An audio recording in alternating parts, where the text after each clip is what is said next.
Aujourd'hui, on va parler d'un géant du monde crypto qui fait de plus en plus de bruit, Circle, l'émetteur du stablecoin USDC. On parle souvent du numéro 1 Tether qui possède l'USDT, mais trop peu de Circle. Pourtant, son actualité est bien chargée depuis quelques semaines. Et comme tu t'en doutes peut-être, si j'ai décidé de t'en parler, c'est qu'il y a des choses particulièrement intéressantes à savoir, de toutes petites choses qui pourraient bien révolutionner la vision actuelle de l'ensemble du marché crypto. À commencer par l'introduction en bourse, l'IPO de Circle, avec quelques chiffres précis, notamment à propos de la rentabilité, la valorisation de Circle, tu comprendras pourquoi des mastodontes comme BlackRock veulent aussi leur part du gâteau. Et puis il y a cette histoire avec Javier Milei et cette décision prise il y a quelques jours, décision totalement unilatérale de geler 57 millions de dollars USDC qui pourrait poser de très gros problèmes pour l'avenir de la crypto. En bref, on va voir pourquoi, comment Circle se positionne déjà comme le futur géant incontournable de la crypto. Alors avant d'aller plus loin, je te demande de bien prendre l'information qui suit.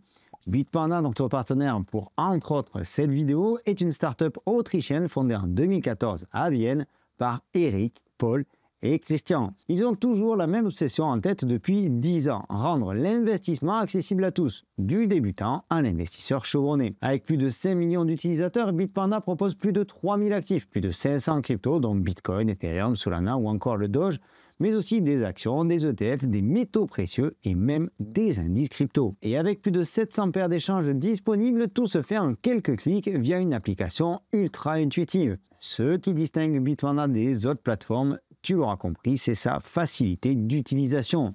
L'interface est pensée pour les novices, mais elle offre aussi des outils avancés comme Bitpanda Fusion, un service de trading qui agrège en temps réel les données des plus grands exchanges pour des prix d'une précision redoutable. Alors que tu débutes ou que tu sois un trader expérimenté, tu trouveras ton bonheur sur Bitpanda. Autre atout, les dépôts et les retraits sont gratuits, que tu utilises PayPal, Apple Pay, la carte bancaire ou même encore par virement. Et avec ses 10 licences internationales, Bitpanda apparaît comme une plateforme sécurisée et conforme aux réglementations européennes. Alors si jamais tu as envie de découvrir Bitpanda, je te laisse en description de la vidéo un lien d'affiliation. Un simple clic dessus, histoire de faire le curieux. Ça soutient déjà la chaîne et je t'en remercie beaucoup. Petit bonus, sur Bitpanda, tu peux aussi accumuler le token BEST via le staking, comme je le fais par exemple avec Tron. Ce token offre des avantages exclusifs sur la plateforme comme des réductions de frais ou des accès privilégiés. Ce genre de plan, c'est toujours un vrai plus pour optimiser nos investissements. Un point important, investir surtout en crypto comporte des risques. Cette vidéo est là pour t'informer et non pas pour te conseiller. Alors prends le temps de faire tes propres recherches, vérifie la législation dans ton pays et investis avec prudence. Pour rejoindre Bitpanda, le lien est en description. Le 4 juin 2025, lors de la première journée de prévente, Circle s'est vu offrir 25 fois son nombre d'actions disponibles. Circle suscite un réel engouement au-delà de l'univers crypto et nous allons comprendre pourquoi. D'abord, un petit topo pour poser les bases. Circle, c'est l'entreprise derrière l'USDC, ce fameux stablecoin indexé sur le dollar américain et principal concurrent de l'USDT de Tether. Pour rappel, un stablecoin, c'est une crypto qui vaut toujours $1 ou presque toujours. On ne va pas rentrer dans les détails. La garantie de cette parité est assurée grâce à des réserves d'actifs comme du cash, des dollars physiques, de l'or ou encore des obligations. L'USDC, c'est le deuxième plus gros stablecoin au monde avec une capitalisation de plus de 60 milliards de dollars, c'est-à-dire 24,6% du marché des stablecoins. Et comme je te le disais, le leader incontesté reste Tether avec son USDT qui pèse aujourd'hui plus de 238 milliards de dollars. Alors pourquoi est-ce qu'il est si important aujourd'hui de parler de Circle? Eh bien Circle, c'est un peu le gars qui s'assoit au premier rang à l'école. Bien coiffé, bien habillé, il a des bonnes notes, des bonnes appréciations et pourtant cet énorme sourire en coin que tu confierais pas ton paquet de bonbons. Fondé en 2013, Circle s'est positionné comme le choix réglo des stablecoins. Contrairement à Tether, souvent critiqué pour son opacité. Circle mise de son côté sur la transparence et la conformité réglementaire. Ils sont basés à New York, ultra licenciés aux États-Unis et leurs réserves sont gérées par des poids lourds comme BlackRock qui s'occupent notamment du fameux Circle Reserve Fund. Ce fonds, avec 53 milliards de dollars sous gestion, couvre 90% des réserves de l'USDC. En clair, quand tu possèdes de l'USDC, ce fonds représente la garantie que ton dollar numérique est bien backé dans la vie réelle, c'est-à-dire en dehors de la crypto, comme je te le disais, par ces fameux bons du trésor, etc. etc. Seulement voilà, quand tu as une tête de premier de la classe, que tu as ce joli sourire en coin et une si grosse part de marché, les gens finissent par s'intéresser à toi de plus près. Est-ce qu'une entreprise comme Circle devrait avoir autant de contrôle sur un marché aussi décentralisé que le marché de la crypto? On va y revenir parce que là, précisément, ça peut poser problème. Passons à l'événement qui a fait vibrer Wall Street ces derniers jours, l'introduction en bourse, l'IPO du Circle. Le 27 mai 2025, Circle a annoncé vouloir lever 624 millions de dollars en vendant 24 millions d'actions à un prix compris entre 24 et 26 dollars. Le 4 juin, jour de l'introduction, Circle a d'abord relevé l'offre à 32 millions d'actions et une fourchette de 27 à 28 dollars.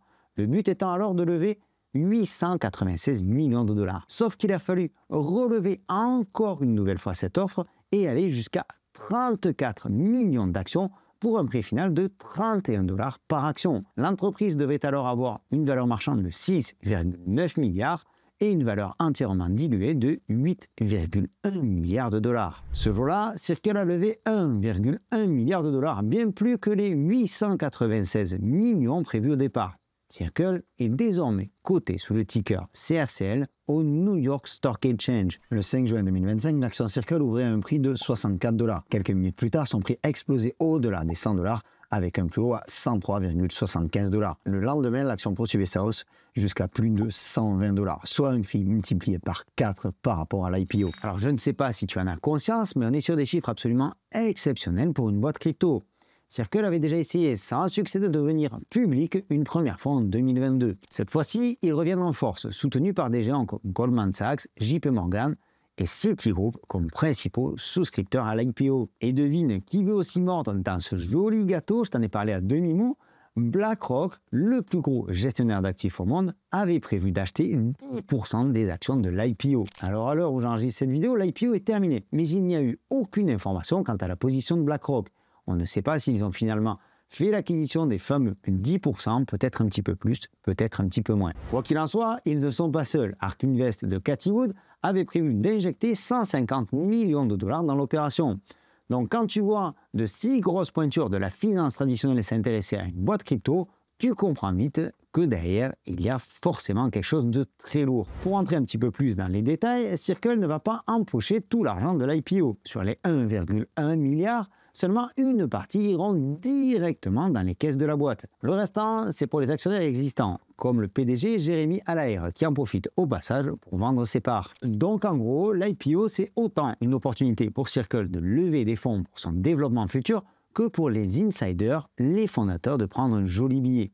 Jusque-là, il n'y a rien de bien choquant. Selon leur document S1 déposé auprès de la SEC en vue de cette fameuse IPO, Circle a généré 1,67 milliard de dollars de revenus en 2024, soit une hausse de 16% par rapport à 2023. C'est pas mal, sauf que leur bénéfice net a fortement chuté, passant de 267 millions en 2023 à 155 millions de dollars en 2024, c'est-à-dire une baisse de 41%. Cependant, l'explication est cohérente. En 2024, Circle a investi massivement dans son expansion, notamment à l'international.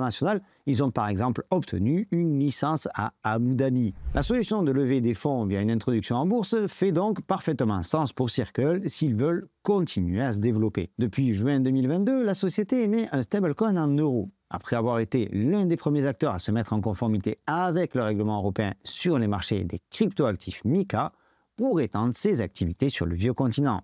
Elle travaille aussi sur un projet de stablecoin en yens. Jusqu'à présent, Circle gagne de l'argent de deux manières. D'un côté, en investissant les réserves de l'USDC dans des actifs tangibles, comme des obligations de trésor américain, ce qui lui rapporte des intérêts.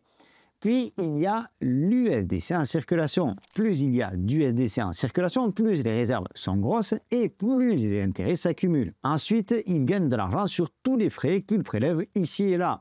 Circle propose une suite de services financiers et de paiement via sa plateforme Circle Account, notamment l'émission à la conversion d'USDC, les transferts et les paiements en stablecoin. Ces services-là sont payants ou soumis à des frais de traitement pour les clients institutionnels. Et c'est là aussi que Circle gagne de l'argent. Donc oui, Circle est rentable, mais comme toute entreprise crypto, ils sont soumis à l'ambiance générale du marché. Et en 2022, lors de la faillite de FTX, on peut dire que Circle a eu très chaud. Avec 60 milliards de dollars d'USDC en circulation, Circle a un poids énorme dans la DeFi, les échanges centralisés et même les paiements transfrontaliers. Leur réseau de paiement, le Circle Payment Network, vise à concurrencer des géants comme PayPal. Seulement voilà, quand tu es aussi gros, tes actions peuvent avoir des répercussions conséquentes sur l'ensemble de l'écosystème. Et là, on touche un sujet particulièrement sensible, le gel arbitraire de certains fonds. Tu te souviens peut-être du récent scandale Libra, ce même coin douteux dont Javier Milei, le président argentin, avait vanté les mérites sur son Twitter. Token qui s'est écroulé quelques minutes plus tard, faisant exploser l'arnaque au grand jour. Eh bien, le 28 mai 2025, Circle a gelé 57 millions de dollars en USDC appartenant à l'équipe de Libra, après que le président argentin a fermé une unité enquêtant sur ce projet. Selon des données on-chain, ces fonds ont été bloqués sans préavis. Circle a donc le pouvoir de geler n'importe quel USDC sur la blockchain grâce à des mécanismes intégrés dans ces smart contracts. En gros, ils peuvent appuyer sur un bouton et bloquer ton argent de manière totalement arbitraire, sans aucune autorisation. Le pire dans tout ça, c'est que c'est parfaitement légal, parce que Circle opère sous des régulations très strictes aux États-Unis. Il justifie ces gels par des raisons comme la lutte contre le blanchiment d'argent ou certaines activités illégales. Dans le cas du token Libra, on est sur une arnaque avérée, donc soit on peut le comprendre. Mais n'importe qui peut se retrouver dans la même situation, toi avec ton wallet bloqué, simplement parce que Circle estime que tu as peut-être fait des choses un peu borderline ou que tu as reçu des tokens via un scam ou je ne sais quoi encore. Ce pouvoir totalement centralisé va à l'encontre de l'esprit décentralisé de la crypto. Et ça inquiète pas mal de monde. Et c'est là qu'on en vient à parler de monopole. Avec 24% du marché des stablecoins, Circle n'est pas encore Tether, mais il grignote du terrain. Leur croissance de 35% en 2024 dépasse largement les 4% de Tether. Et si Circle continue sur cette lancée, il pourrait très rapidement dominer le marché, surtout avec l'introduction en bourse, le soutien d'investisseurs comme BlackRock et tout l'argent qu'ils ont récolté grâce à l'IPO. Un monopole, ça veut dire moins de concurrence, moins d'innovation et plus de risques d'abus de pouvoir, comme les gels de fonds dont on vient de parler à l'instant. Alors je ne sais pas ce que tu en penses, mais pour ma part, je ne suis pas du tout à l'aise avec l'idée qu'on puisse bloquer mes fonds du jour au lendemain, et encore moins si c'est de la part d'une boîte qui a le monopole. On l'a dit, BlackRock s'est largement positionné lors de l'IPO, et eux, ce ne sont pas des débutants en investissement. Ils gèrent déjà le Circle Reserve Fund, qui détient 80% des réserves de l'USDC. Pour BlackRock, Circle, c'est le pont entre la finance traditionnelle et la crypto. Avec des régulations sur les stablecoins qui avancent à grands pas aux États-Unis depuis l'arrivée de Trump, et notamment le Genius Act, les stablecoins comme l'USDC deviennent des actifs sûrs pour les institutions. Et BlackRock adore les actifs sûrs. Je reviendrai sur ce fameux Genius Act dans une prochaine vidéo. Si tu ne veux pas la rater, ainsi que tous les autres contenus qu'on publie ici sur YouTube, clique sur le bouton pour t'abonner par ici. Je t'invite aussi à laisser un pouce bleu si tu apprécies cette vidéo. Ces deux petits clics nous soutiennent énormément et je t'en remercie. Des rumeurs ont récemment circulé sur des tentatives d'acquisition. En avril 2025, Ripple a proposé entre 4 et 5 milliards de dollars pour acheter Circle. Cette offre-là a été rejetée. Coinbase, qui est aussi à l'origine de l'USDC avec Circle, serait lui aussi sur les rangs. Il ne serait pas étonnant qu'on apprenne dans les prochains jours que Ripple et Coinbase ont aussi pris part à l'IPO. Parce qu'en fait, ils ont compris. Ils ont tout compris. Contrôler l'USDC, c'est contrôler une bonne partie du futur des paiements numériques. C'est un peu les pleins pouvoirs. Si jamais Circle finit par tomber entre les mains d'un géant comme Coinbase, ça ne fera que renforcer davantage la position monopolistique d'un géant de la crypto. Tout ceci devient alors très inquiétant. Récapitulons, Circle, c'est une bête de course dans le monde des stablecoins qui vient de mettre un pied en bourse. On va même dire un pas de géant, avec un objectif de 8,1 milliards de dollars de valorisation. Circle, c'est surtout une boîte qui gagne un pognon monstre. Malgré les hauts et les bas du marché, ils sont solidement installés en deuxième place derrière Tether. Ils attirent des géants comme BlackRock et ARK Invest, ce qui montre que la finance traditionnelle voit l'USDC et tous ses petits copains comme l'URC comme le futur des paiements numériques. Par contre, le pouvoir qu'ils ont de geler les fonds pose un réel problème. Les 57 millions d'USDC bloqués dans l'affaire Libra montrent qu'ils peuvent jouer les shérifs sans rendre de compte à qui que ce soit. Alors que ce soit l'USDT, l'USDC, le DAI ou n'importe quelle autre crypto, n'importe quel autre stablecoin, il faut absolument appliquer ce bon vieil adage qui dit qu'il ne faut pas mettre tous ses œufs dans le même panier.